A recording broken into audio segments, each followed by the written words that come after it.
The idling stop system prevents unnecessary fuel consumption, exhaust emissions, and noise.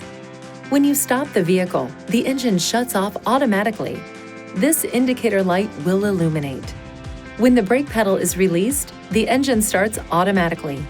The indicator light will turn off. The vehicle is equipped with enhanced starting system components to handle multiple restarts.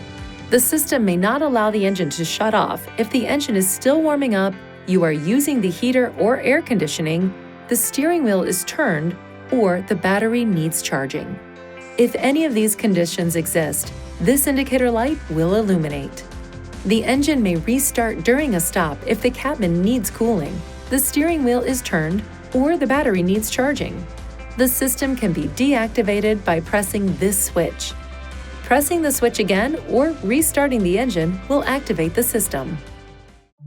Please see your owner's manual for important safety information, system limitations, and additional operating and feature information.